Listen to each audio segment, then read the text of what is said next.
साथियों, आप लोगों को याद होगा कि हम लोगों ने 31 जनवरी को चुनाव आयोग के ऊपर ईवीएम मशीन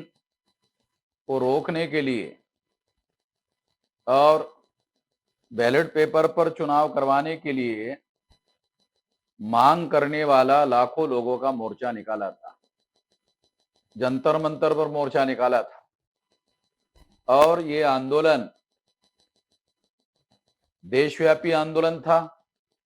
4 चरणों में चलने वाला आंदोलन था और चौथा चरण जंतर मंतर पर 31 जनवरी को समाप्त हुआ। उसके बाद हमने 10 दिन का समय चुनाव आयोग को दिया कि चुनाव आयोग इस पर विचार करके फैसला कर ले। बैलेट पेपर पर चुनाव करने के लिए और 10 दिन का समय दिया गया,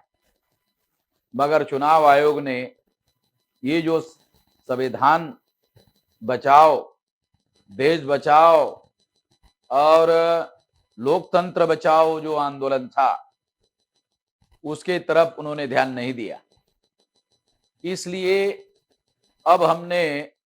ये निर्णय लिया कि सारे देश भर में देश बचाओ, संविधान बचाओ, लोकतंत्र बचाओ आंदोलन शुरू करने के लिए सारे देश भर में भारत मुक्ति मोर्चा और बहुजन क्रांति मोर्चा के लोगों को ये निर्देश दिया जा रहा है कि वो उसकी कमेटियां, संविधान बचाओ, देश बचाओ और लोकतंत्र बचाओ की कमेटियां जो है वो सारे देश भर में राष्ट्रीय स्तर पर हम लोग बना चुके हैं, राज्य स्तर पर हम लोग बना चुके हैं, कमिश्नरी लेवल पर राज्य के लोगों को ये निर्देश दिया जाता है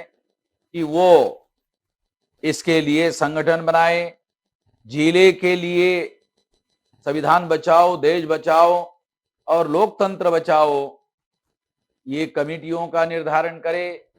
और जिले के नीचे तहसीलों में करे, ब्लॉक में करे, ग्राम पंचायत में करे और ग्राम में करे और ग्राम के अंदर बूथ लेवल तक इस संविधान बचाओ, देश बचाओ, लोकतंत्र बचाओ कमेटियों का गठन किया जाए। और इसके लिए ये हम इसलिए कह रहे हैं ये संविधान बचाओ, देश बचाओ, लोकतंत्र बचाओ, क्योंकि ईवीएम के द्वारा वोट की चोरी हो रही है। स्वयं सुप्रीम कोर्ट ने ये कहा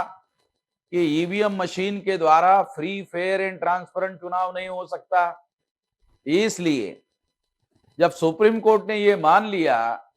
कि ईवीएम मशीन के द्वारा फ्री, फेयर एंड ट्रांसपेरेंट चुनाव नहीं हो सकता, तो निश्चित रूप से इसके बारे में बैलेट पेपर पर चुनाव करने के बारे में विचार किया जाना चाहिए और इसी के लिए ये आंदोलन की तैयारी की जा रही है। जहां तक ईवीएम फोड़ने की बात है,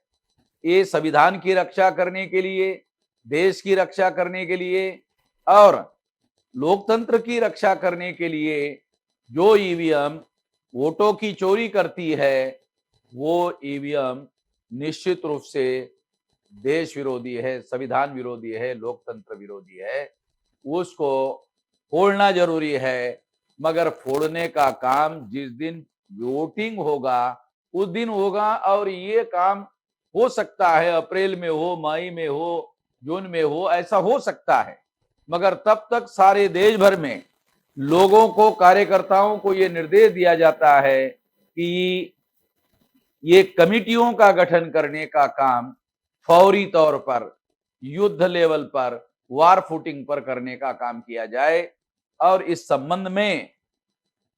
किसी प्रकार की कोताही कार्यकर्ताओं के द्वारा बर्दाश्त नहीं की जाएगी और इसको मॉनिटर किया जाएगा। इसको समय समय पर हर हफ्ते में इसकी रिव्यू किया जाएगा, समीक्षा किया जाएगा और समीक्षा में प्रत्येक कार्यकर्ता को इसका रिपोर्टिंग देना होगा। तो इस तरह से बूथ लेवल पर ये तैयारी बड़े पैमाने पर सारे देश भर में करनी होगी और ये करने के निर्देश राष्ट्रीय स्तर पर सार्वजनिक रूप से बताए जा रहे हैं और इसलिए सारे देश के लोगों को इस काम पर लगना होगा, जुटना होगा। आपने मेरी बात ध्यान से सुनी, इसके लिए आभार, धन्यवाद।